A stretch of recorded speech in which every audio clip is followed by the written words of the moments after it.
अंग्रेजों ने हमारे देश पर राज किया और उस राज के कारण आज हमारे सभी के दिमाग या कॉन्वेंट स्कूल के अंदर जा जाकर हमारे बच्चे ये कुछ समझने को, उनको कुछ पता ही नहीं, कुछ समझने को तैयार भी नहीं है कि इसके पीछे के कौन से रहस्य, कौन से राज है। जैसे पहले हमारी तिथि, हम तिथि को महत्व देते थे, आज तारीख का महत्व बढ़ गया। हमारे यहाँ पर पहले छुट्टियां थी, अष्टमी को छुट्टी मिलती थी, फिर उसके बाद पूनम की छुट्टी मिलती थी, वापस अष्टमी की छुट्टी मिलती थी, वापस अमावस्या की छुट्टी मिलती थी। इस तरह से हफ्ते में एक छुट्टी तो पहले हमको मिलती थी, लेकिन आज ये हॉलीडे हॉलीडे कर रविवार को हॉलीडे, ये किसने चालू किया? अंग्रेजों ने चालू किया है। अंग्रेजों ने जब हमारे देश पर राज किया, उन्होंने पूरे विश्व पर राज किया और उन्होंने भी हमारा पवित्र दिन होली डे कौन सा? तो रविवार है। और इसलिए जब प्रार्थना करते हैं चर्च में जाकर, तो इसलिए उस दिन किसी ने कुछ नहीं करना है, किसी ने धंधा नहीं करना, किसी ने कुछ, आप भी घर में बैठे रहो, और सबको छुट्टी दे दी उस दिन की। और इसलिए देखो कि हम सब भी आज हमारी मानसिकता ये हो गई कि हूं तने भजू छू रविवारे, बाकी क्या छे समय प्रभु मारे। हमारे यहाँ पर ऐसे हो गया कि अगर वरघोड़ा निकलना है तो रविवार, पूजा पूजन बनाना है तो रविवार, अगर कोई उत्सव महोत्सव करना है तो रविवार, और अब तो कुछ भी कार्यक्रम करना है तो रविवार। और फॉरेन में तो ऐसी सिस्टम आ गई, इंसान अगर सोमवार को मर भी गया है लेकिन फिर भी उसको कब जलाना, कब उसको दफनाना, तो कि रविवार, जो रविवार पहले आएगा। और कई कई गांवों में, कई कई जगह पर फॉरेन के अंदर तो ऐसे भी हो गया है कि संवत्सरी भी अब कब करनी है, तिथि की मारामारी, ये सब नहीं चाहिए हमको।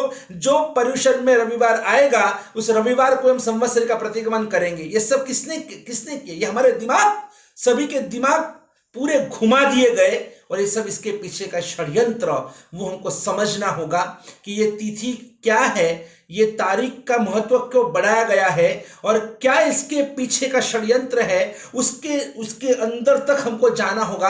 अगर वो लोग अगर यीशु को सेंटर पॉइंट बनाकर अगर इतिहास लिख सकते हैं, तो हम अपने भगवान महावीर के नाम से हम क्यों इतिहास नहीं लिख सकते?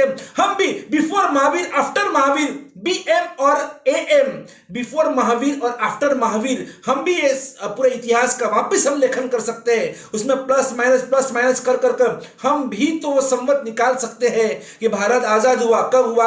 1947। ये क्या है? क्या वीर संवत है? नहीं। विक्रम संवत है? नहीं। ईस्वी संवत। हर जगह देखो तो ये सब जगह पर हम भी अपना जन्म मनाते। मेरा जन्म कब हुआ? 1976 में। I was born in 1976। तो हम उसी को याद करें, वो ईसा मसीह को बार बार याद करना होता है। तो हम क्यों ऐसा करें? हम भगवान महावीर के भक्त हैं, हम रामचंद्र जी के भक्त हैं, हम श्री कृष्ण जी के भक्त हैं, हम हनुमान जी के परम भक्त हैं, या फिर हम जिस भगवान को हम मानते हैं, हम अपने आर्य संस्कृति को मानते हैं, हम अपने रीति रिवाजों को मानते हैं, तो हमें क्यों जबरन हमें ईसा मसीह को मानना पड़ रहा है?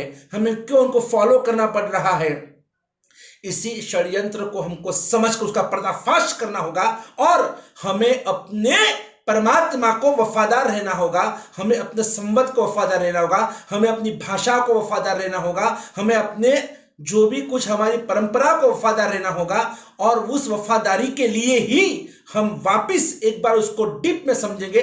आज आप बस इतना याद रखो, ये संवत को आपके घर में हर बच्चे को संवत, वीर संवत, विक्रम संवत कंठस्थ करवा दो। और इसके पीछे अब हम क्या कर सकते हैं, इसके भीतर में जाकर, और हम अपना खुद का इतिहास, हम अपनी खुद की इंग्लिश, हम अपनी खुद की भाषा, हम अपने खुद के विचार पूरे दुनिया के अंदर सर्कुलेट करेंगे। और ये संकल्प आज हमें लेना होगा। जय गिरिराज, जय आदिनाथ।